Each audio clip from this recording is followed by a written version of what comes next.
was the religion Amantaan Yesus Kristos maal ture? Yesus Kristos maal he barsiise? taught. The question was, of course, you heard, what was the religion of Jesus? Gaafiin kun amantaan Yesuus Kiristoos maal ture kan jedhudha. Deebiin isaa amantaan Yesuus Kiristoos Islaama ture. Amantaan Musee Islaama ture. Amantaan raajota Rabbii dhugaa hundaa Islaamaadha. Sababiin isaas Waaqayyo biratti amantiin tokko qofa. Innis Islaama. Rabbiin akkana jedha. He says, Inna dina inda Allah al-Islam. Dhugumaan amantiin Rabbiin biratti fudhatama qabu Islaamummaa qofa. وَمَنْ يَبْتَغِي غَيْرَ الْإِسْلَامِ دِينًا فَلَنْ يُقْبَلَ مِنْهُ. Yoo ati Islaama malee amantii biraa barbaadde Rabbiin biratti fudhatama hin qabdu, hin fudhatamtu. Ati warra kasaara irraa taata. Kana malees wanti biraa kamiyyuu Islaama malee hin jiru. Kanaaf amantaan Musee Islaama ture. Amantaan Yesuus Islaama ture. Amantaan ergaa Muhammad immoo Islaama qofa ture. Inni Islaama malee humaa hin turre. Ragaa isaa immoo nama Yahuudii gaafadhu. Amantaan keenya Musee, Yesuusii fi Muhammad waliin hariiroo cimaa qaba. Sadanuu walitti dhihoodha. Moses, Jesus and Muhammad. Three are related, very close. If Moses was alive with Yoo us, and if Museen amma nu wajjin jiraate ati isa gaafatte yaa Musee amantaan kee maali jetteeni Moses, what is your religion? irraa hin eegin Tend to say inni Judaism. naaf deebise jettee sababiin isaas Because this jechi word Judaism kitaaba isaa Tawraat keessatti hin argamu hin jiru Talmud keessaas hin argamu barreeffamoota Yahudii biroo keessatti hin jiru in Jewish literature. The word Judaism is not to kan be found. namootaan boodarra uumaman yookaan namoota boodarra dhufaniin qindeeffamanidha. Garuu yoo Museen jiraate yoo ati carraa isa gaafachuu harkatte amantaan kee maali jettee inninis ni jedha. Amantaan koo Rabbiin guutumaatti harka The kennachuudha. definition. But one word for that in the Arabic language is Islam. Islam means a Hiikki religion. isaa dheeraadha. Garuu jecha tokkoon afaan Arabaan inni Islaama jechuudha. Islaaminaa jechuun amantaa fedhii Rabbiif guutumaatti fudhachuu jechuudha. Isaaf harka kennachuu jechuudha. Ask him, say, oh Jesus, what is your religion? Yoo Yesuus Kiristoos har'a nu wajji jiraate yookaan yeroon if duuba deebisinee isa qunnamuun nu carraa arganne yoo isa gaafanne yaa Yesuus amantaan kee maali jenneen innis kiristaana jedhee akka deebisu irraa hin eegin. Sababiin isaas yoo inni kiristaana jedhe nuti deebisnee isa gaafachuu dandeenya. Ati mana amantaa kam keessa jiraatte? Kaatoolikii Roomaa moo Angoolikaanii moo Pirisbaateriyaanii moo Luutaariyaanii moo miseensa Juhafaahii Witnessiidha What moo? church you belong to, sir? Are you a Roman Catholic or an Anglican or a Presbyterian or a Lutheran or a Jehovah's Witness?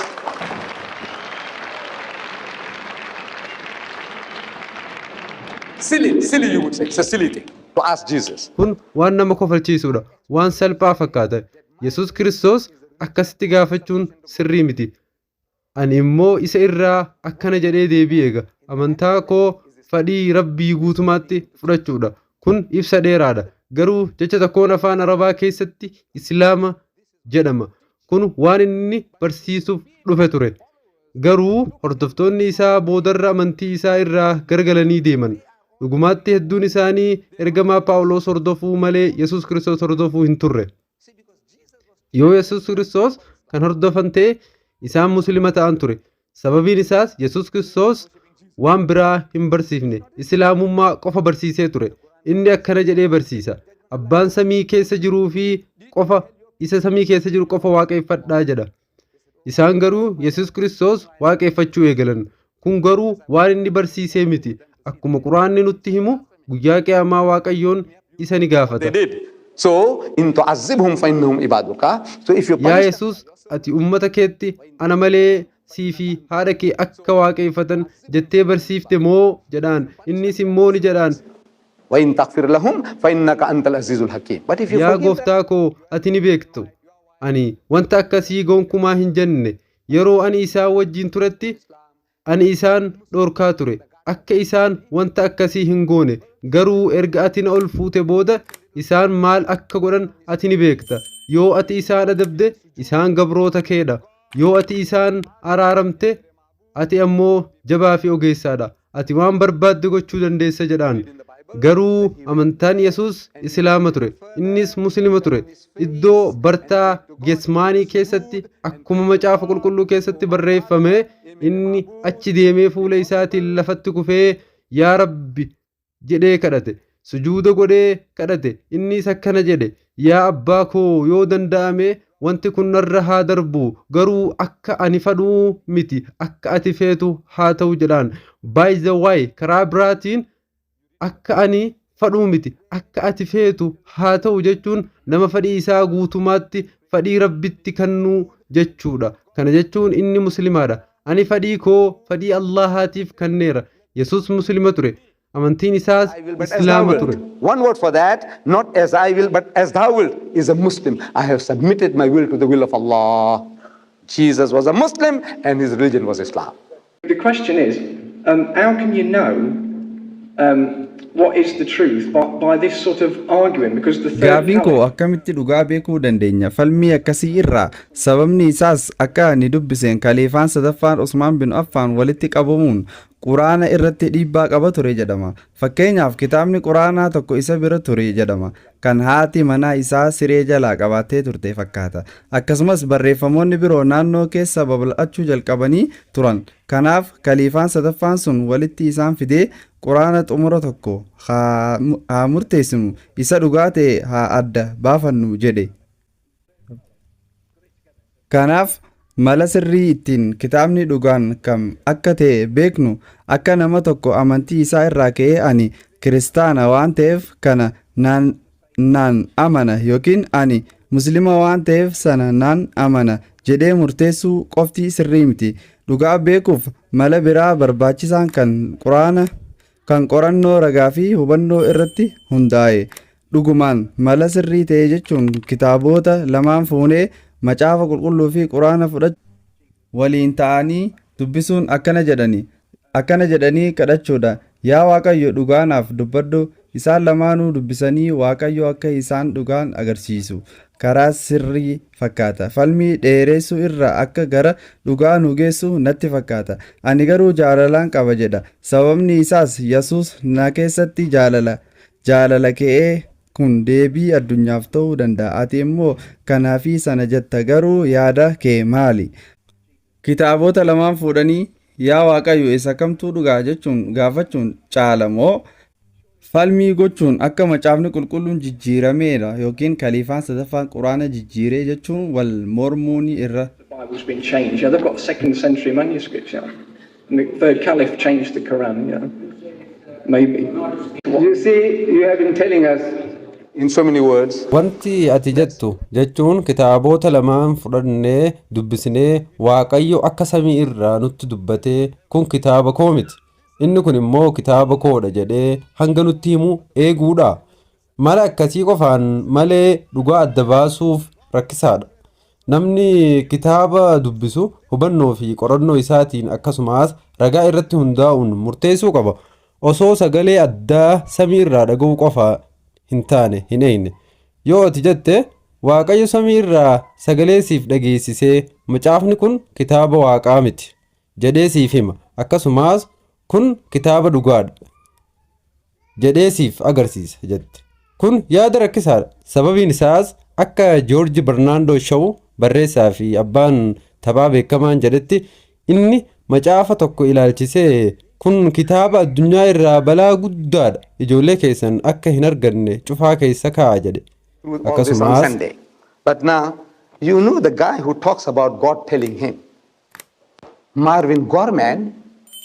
Barruun jedhamu akka Ameerikaa irraa ba'u lakkoofsi isaa ji'atti miliyoona 7 hanga 8 bilisaan raabsama. Inni ni jedha namoonni muraasni kitaabichaaf sadarkaa X kennu jechuun baay'ee cimaa fi nama hin mijanne akka ta'e agarsiisu. Kana keessa hin seenu. Duraan irratti mari'annee turre. Kana malees namoonni tokko Waaqayyo natti dubbata jedhu. Fakkeenyaaf Marvin Gorman inni lallabaa televiziyoonii Ameerikaa keessatti beekamaa ture Waaqayyo natti dubbata jedhee ture. Garuu boodarra yakka zinaa irratti qabamee mana amantaa isaa keessa hojiirra ari'ame, sadarkaa isaas irraa buufame. Akkasumas Jimmy Bakar illee Waaqayyo natti dubbata jedhee ture. Jimmy Swaggart kitaabota isaa keessatti yoo ati dubbiste Waaqayyo natti dubbata jedhee ilma koo jedhee isa waama jedhee dubbate. Waan ani godhuu fi hin goone waan nan godhuu fi hin goone natti hima jedhe. Garuu Waaqayyo guddaan guddina isaatiin dubbatu sun akka inni yeroo baay'ee gara dubartii fokkistuu Prestiij hin deemne isa hin dhoowwine. Inni torbaanitti yeroo lama yookaan jetti yeroo lama zinaa dalaga ture. Kanaaf wanti inni achitti gochaa ture Waaqayyo isa hin dhoowwine. Kanaaf namoonni Waaqayyo irratti dubbate jedhan rakkoo sammuu qabaachuu ture. Psychiatrist. The guy who says, Ogeessa sammuu saayikiyaatriik barbaaduu qaban. Sababiin isaas Waaqayyo akkasitti namoota hunda kan akka Toomi Dirik Heerii jedhaman hunda itti hin dubbatu. talk like Hin that. dhufu. He doesn't come to you every Tom, Dick and Harry and tells him to say, not this one. Akkana jedhee kitaabni sirrii kanaa miti. Inni sirrii kanaadha jedhee. Adda baasuuf osoo akkas godhe ta'e namoonni hundi tokko ta'anii yookaan Yesuus Kiristoos hordofu turan yookaan immoo Muhammad nagaa fi raamanni irraa haa jiraatu hordofu turan. Rabbiin akkas hin hojjetu. Inni sammuu hubannoo siif kenneera. Sammuu sana fayyadamuun si barbaachisa. Wanti ani siif dhiyeessu immoo kana. Yesuus Kiristoos raajii ergamaan tokko dubbate namni tokko dhufuuf akka jiru kan isin gara dhugaa hundatti isin qajeelchu ati immoo jetta kun hafuura qulqulluudha jetta. Ani immoo jedha waggaa muraasa keessatti yeroo isaa keessatti maali wanni haaraa inni barsiise namni deebii kennu hin jiru. Kiristaanonni as jiran dargaggoon kun fakkeenyaaf wanti kun kaardii isaa kennuuf qofa carraa kana fudhate. Inni hojii Yesuus hojjetu garuu yeroo gaafii gaafachuuf maayikii irratti dhufu dubbii hin qabu callisaadha. Fakkeenyi kun waan tokko agarsiisa. Namoonni hafuura qulqulluu jedhu yeroo gaafii dhugaa gaafatamu deebii kennuu hin dandeenye. Fakkeenya kanaaf wanti ani siin jedhu akka quraanni barsiisutti karaan dhugaa ittiin beekamu jira. Kitaabni kun wanta sirrii macaafa qulqulluu keessa jiru ni mirkaneessa. Wanta dogoggora jiru immoo ni sirreessa. Wanta isin hin beekne immoo ni dabalata. Kun himannaa kitaaba kanaadha. Amma immoo ati kitaaba kana qoradhu macaafa qulqulluu immoo duraan ni beekta. Amma quraana dubbisi. Inni rakkoo keetiif furmaata dhiyeessa. Rakkoo alkoolii fakkeenyaaf warri quraana kanatti hin amanin hanga ammaatti furmaata hin arganne. Waggaa 2000 keessatti kiristaanonni borni ageen miliyoona 75 ol Yuunaayitid Isteets keessatti jiran iyyuu rakkoo isaaniif furmaata hin arganne.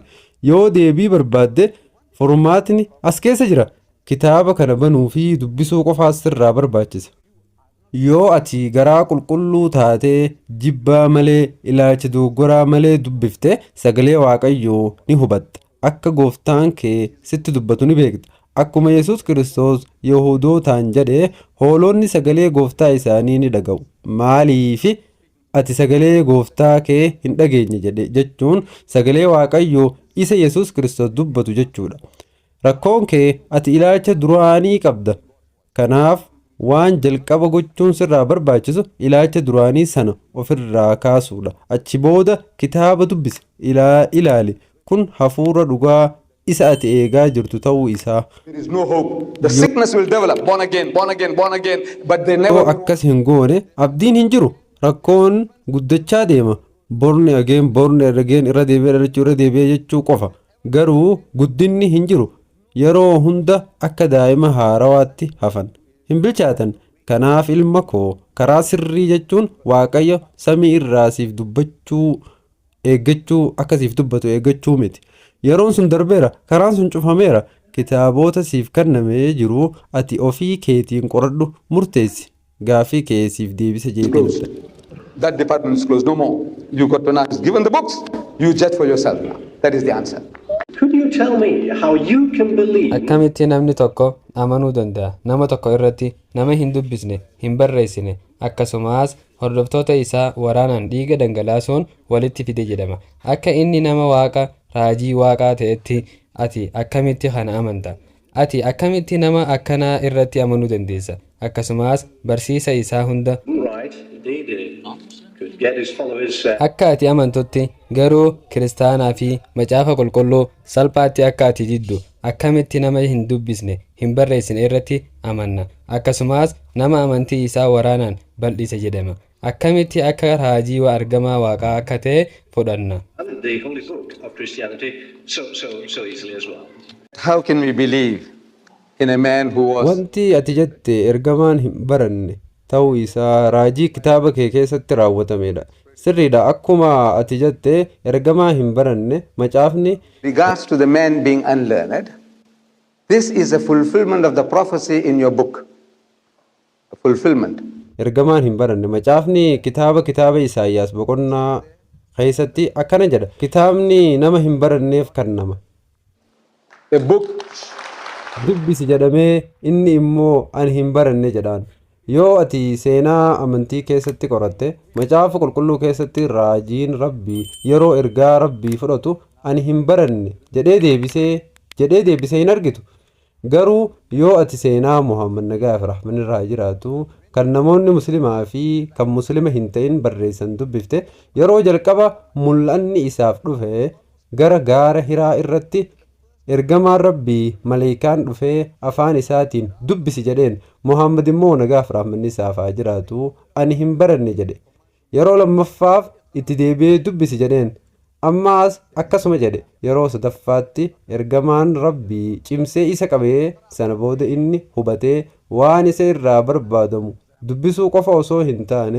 irra deebi'ee himuu akka ta'e sababiin isaas jechi afaan arabaa iqraa jedhu hiikaa hedduu qaba dubbisi qara'i irra deebii himi jechuudha inni jechoota akkuma isaaf kennametti irra deebi'ee dubbate اقرأ باسم ربك الذي خلق. Read in the name of the Lord and cherish who created. خلق الإنسان من علق. Say he who created man from a mere clot of congealed blood. اقرأ باسم ربك الذي خلق. hiikaan isaatis maqaa gooftaa kee isa uumeetiin dubbisi خلق الإنسان من علق. inni nama dhiiga irraa A uume mere clot of congealed blood.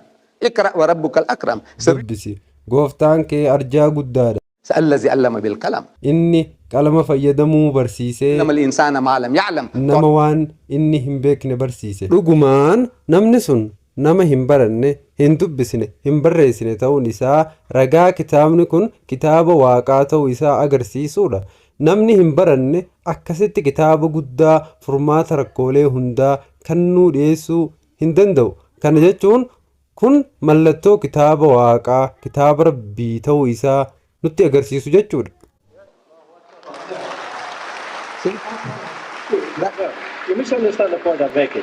Let me finish. All right.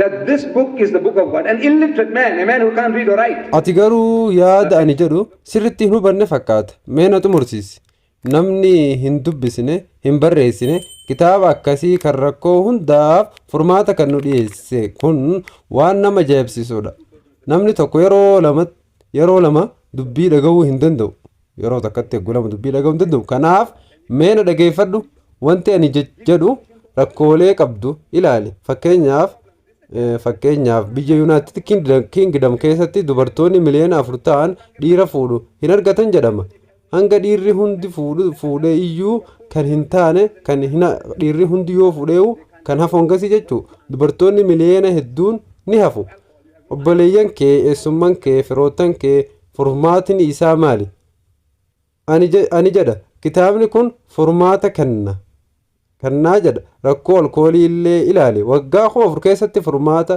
hin arganne yeroo dheeraaf rakkoo keessa jirtu garuu kitaabni kun furmaata niin kennaa jedha Alcohol, you have no answers. 2,000 years you are fumbling. This book gives you the answer. I could answer that by Now let me say, inni kanneeniif deebii kennuu ni danda'a amma mee wanti ani jedhu maal jechuudha kana ani jedhu leebnoon keessatti nama dhoksaan fudhatamu butamu godhamee yakki kun muslimtootaan raawwatame waan kana irraa quraanni maal jedha akkasumas waraana Iiraanii fi Iraaq hoo maal jedhu kanaafi wantoota biroo hedduu Yes. You are the principal of a school and you know. So look, you asked. lakki na dhageeffadhu ati wanta ani jedhu sirritti hubachuu qabda ani yaada gaafii kee tokko dhiyeessaa jira garuu ani Muhammad xiqqeessuuf nagaaf rahmanni irra haa jiraatu hin yaalu walgayii akkasii keessatti akkas hin jedhu ani siif carraa biraa siif kenna na dhageeffadhu garuu ati na xumursiisuu qabda mee ani deebii akkaan xumuruuf naaf eeyyami ati hoogganaa mana barumsaatiimi kanaaf akkaan xumuruuf naaf eeyyami The second charge that he spread his religion. gaafiin kee inni lammaffaan Muhammad nagaaf rahmanni irraa jiraatu amantii isaa waraanaan babal'ise jedha ati nama guddaa akka Toomaas Kireel beektaa inni xiinxalaa guddaa jaarraa 19ffaa keessaa tokko ture bara Heroes and Hero Worship Lecture keessatti Ingilaandi keessatti dubbii kanna keessatti raajota heeroo yookaan gootota irratti mari'ate. Raajii Muhammad nagaa fi raamanni irraa jiraatu filate. Inni Muhammad malees Daawit, Salamoon, Musee yookaan Yesus hin filanne. Muhammad filate akka fakkeenya raajii isaatti. Ati kana ni beektaa? Toomaas Kiriil Muhammad akka raajii isaatti kabaja guddaa kennaaf. Akkasumas isaaf ni falma, isa ni deeggara. Eegaa namni akkas jedhu maaliif akkana jedhe jechuun gaafata. Innis akkana jedhe, ilaali Araboonni tokko isa bitanii gabrasa godhan jedhama. Bara 1840tti Ingilaandi keessatti yeroo addunyaan Arabaa fi addunyaan Muslimaa rakkoo keessa jirutti biyya hundi kufaatii keessa turte. Namni Ingilaandi British Toomaas Kiriil jedhamu kun immoo himannaa Muhammad amantii isaa goraadeedhaan yookiin seefiidhaan babal'ise jedhu irratti akkana jedhe. Inni seefiidhaan jedhe dhugaadha. Garuu ati eessa irraa goraadee argatta? Yaada haaraa kamiyyuu yeroo jalqabaa yeroo uumamu, yaadni haaraan kamiyyuu yeroo jalqaba uumamu namoota keessaa nama tokko qofa irratti argama. Sammuu nama tokkoo keessatti qofa jiraata. Inni nama tokko qofaan kan ka'edha. Namoota hunda waliin mormii keessa jira. Namni tokko qofaadha namoota hunda irraa. Kanaaf goraadee fayyadamuun yaada akkasii babal'isuun bu'aa guddaa hin fidu. Inni dura goraadee seefii argachuu qabda. Goraadee eessaa argatta? Humnaan immoo jechuun gaafata. Namni tokko qofaan biyya hunda irratti namoota hunda waliin mormii keessa dhaabbataa? Wanti inni barsiise kamiyyuu aadaa biyya sanaa waliin wal faallaa ture. Inni akka siyaasaa yookaan hojjetaa poolitikaa hin turre. Siyaasni wantoota namni barbaadu siif kenna. Fakkeenyaaf Winston Churchill yeroo biyya isaa Jarman irraa baraaruuf ummataaf waadaa gale. Innis na dhageeffadhaa yaa ummataa, ani akka Jarmaniin biyya kana hin qabanne nan godha jedhe. Akkasumas Adolf Hitler immoo ummata isaatti na dhageeffadhaa, ani Jarmanii fi addunyaa irratti aangoo nan qabadha jedhe. Garuu Muhammad nagaa fi raamanni irraa jiraatu aadaa ummata isaa faallaa dhaabbate ture. Inni ummata tokko irratti hin hundoofne, biyya guutuu faallaa dhaabbate. Ummanni sun warra dhugaatii alkoolii jaalatan ture. Inni ammoo dhugaatii hin dhuginaa jedhe. Isaan tapha qumaaraa gaambilingii jaalatan ture. Inni immoo tapha qumaaraa hin taphatinaa hin godhinaa jedhe. Isaan fedhii isaanii keessatti daangaa hin qabne barbaadu. Daangaa hin qaban ture. Wantoonni babbadduun daangaa hin qabne akka itti fufan barbaadu. Garuu inni yeroo hunda aadaa isaanii faallaa dhaabbataa ture. Kana jechuun Muhammad nagaa fi raamanni irraa jiraatu inni isaan goraadeedhaan injifate jedhama. Namni tokko qofti addunyaa guutuu dura akkamitti dhaabbata? Kana jechuun inni kophaasa addunyaa guutuu dura dhaabbate jechuudha goraadeedhaan. Akkas jechuun kana jechuun sirrii isin fakkaataa? Sana booda Musliimoonni babal'atan. Fakkeenyaaf biyya Ispaaniyaa waggaa 800 oliif bulchaa turan. Yoo humna waraanaa yookaan humna diinagdee akkasii jiru ture, nuti biyya sana keessaa hin baafamnu turre. Waggaa 800 oliif biyya sana bulchaa turan. Yeroo nuti biyya sana keessaa baafamne nama tokko illee biyya sana keessatti hafee hin turre kan falmii nuuf godhu. Sababiin isaas humna yookaan foorsii waan hin fayyadamneef. Musliimoonni nuti Indiyaa waggaa 1000 oliif bulchaa turan. Yeroo booda biyyattiin qoqqoodamte Musliimotaaf kutaa takka afuraffaa qofaa kenname. Hindootaaf immoo kutaa sadaffaa sadiitu kenname. Maaliif? Sababiin isaas humna waan hin fayyadaminiif. Mee amma akka gaafetti biyya Indonesiyaa keessatti waraana Muslimaa kamtu achi keessatti gaggeeffame? Maaleeshiyaa keessatti illee baay'inni Muslimaa miliyoona 130 oliitu jira. Maaleeshiyaa keessatti waraana kamtu gaggeeffame? Waraana Muslimaa kamtu achi gaggeeffame? Maaltu babal'ise Musliimoota akkasitti? Biyya Afrikaa bahaa guutuu keessatti akkasumas Afrikaa lixaa keessatti illee waraana Muslimaa kamtu gaggeeffame? Har'a biyya Birtaaniyaa keessatti namoonni akka keetii kan ilaalcha badaa hin qabne hedduutu Islaamummaa fudhataa jiru. Kun maal namatti fakkaata? Maal agarsiisa? Kun waan sammuu fi hubannoo irratti hundaa'edha. Who are not prejudiced, they are accepting Islam. What sword? It is the sword of the intellect.